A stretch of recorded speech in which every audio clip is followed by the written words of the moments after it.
Hello everyone, John Maher here. It's Thursday, 9th of October 2025 and this is your weekly Grass10 grazing management update on the dairy edge.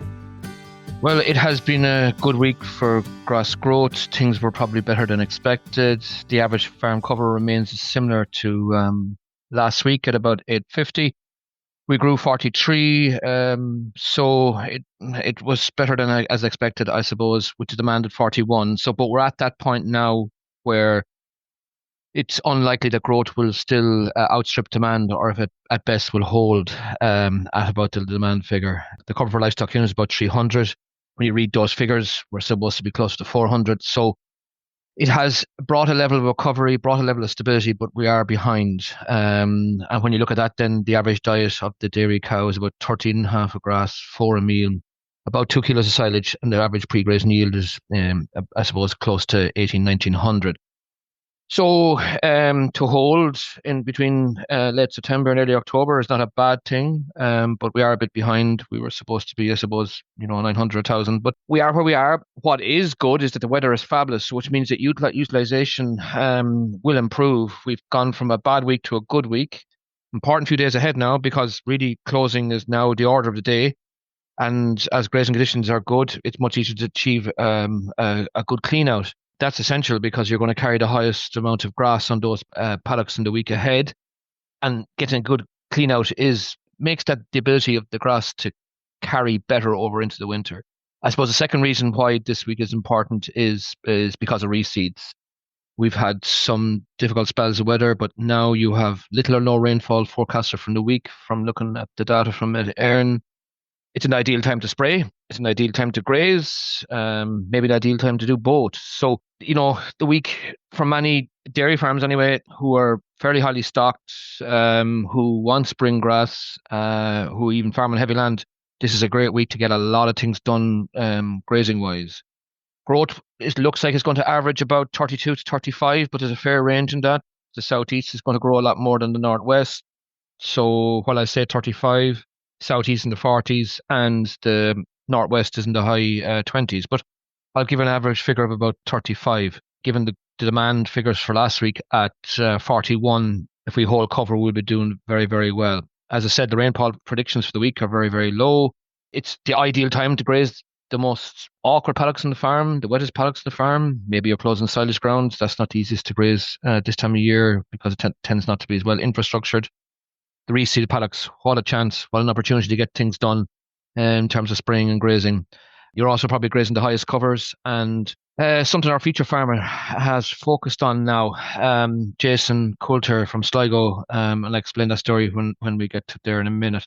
So I suppose to move on then, most farms will focus on closing up this week. It's early October. Many people have, the 10th of October in their head as the start of closing. That can be broadly right, depends on the level of growth, but it depends how much grass you need as well, I suppose, which we'll come to. But for many, we have to start closing up this week and get those paddocks cleaned because they have to, and cleaned out well because they carry the most grass. Speaking of closing up, it would be great to have an autumn rotation plan. We normally target about 67% of the farm closed by the first week of November. If you're a heavier farm, you'll have a lot more than that closed. If you have a big demand or early calving, high stocking rate in the platform, you'll need more than the 60 or 70% of the farm closed by the first week of November. It'll be higher. So keep that in mind. What else need to say? I suppose while I'll tell you the average farm cover is, 850, I'll also say to you that 25% of farms have a farm cover below 700. So that's a different story now. I'm going to mention Jason Coulter here as a feature farmer. His target cover for the 1st of December is that. So for some farms are already there. So therefore you only can eat as much as you grow. There's going to be silage in the diet or other forage in the diet where your farm cover is low to keep grass in the diet, which is the objective now. So the two objectives at this time of year are, one, to keep the grass in the diet as long as it can into November. And the second thing is to close up the farm. And they're twin goals and they have to be kind of met. While I'll be advocating strip wires to get paddocks cleaned, a 12-hour strip wire where silage is involved is a much different challenge now. Clean out is going to be harder. If you get the allocation wrong, the cows will rebel on you, especially if the silage is good and sweet and dry. So it's kind of really needs to get that allocation right where there's silage involved in the diet. And the more silage involved in the diet, the harder that challenge is. But if your farm cover is very, very low, you're going to need either zero grazed grass or some level of silage in the diet to keep grass in the diet of the animal, which is the objective, especially when the conditions are so good at the moment. I accept that that's a big difference from last week, but we take whatever comes to us in terms of the weather and have to work with it. Given this week, ideal week to spray or graze the reseeds. Can't stress that enough. Ideal opportunity, low rainfall, depending where you are. I think the wind is not bad either. So it's a great chance to control the docks and the reseeds. Are there many bad autumns we've had over the years and spraying didn't get to happen or take place? So this is a great week to get all that kind of stuff done. Just to remind people of that. So back to Jason Coulter, our feature farmer in Sligo. Animals had to be housed last weekend. So he's got back grazing on Monday, went into what we call medium covers of 14 or 1500 kilograms of grass, and then was heading to the high covers of grass later this week.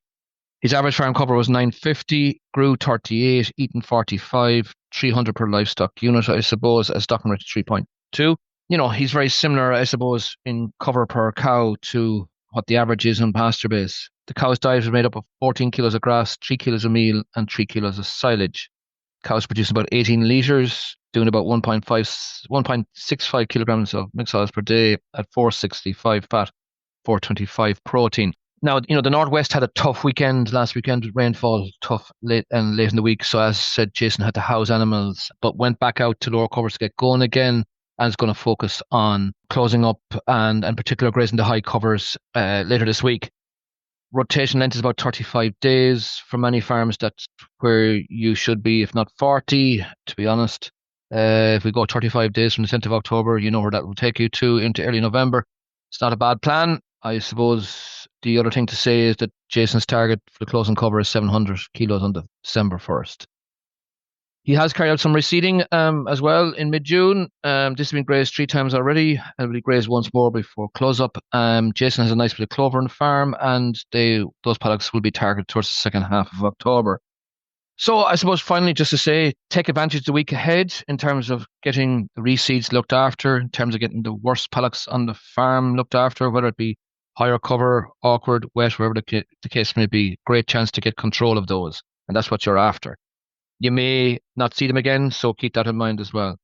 So if you'd like to hear more from the Grass10 team, subscribe to the weekly Grass10 newsletter, which is available on the Grass10 page on the Teagasc public website, and the link to the newsletter is also available in the description of this podcast. We'd like to thank all the people who support Grass10, which are AIB, Grass and Agro, Department of Agriculture, Food and the Marine, FBD and the Farmers Journal. This has been your Grass10 update, and I will talk to you all next week. And I hope the weather is still as good.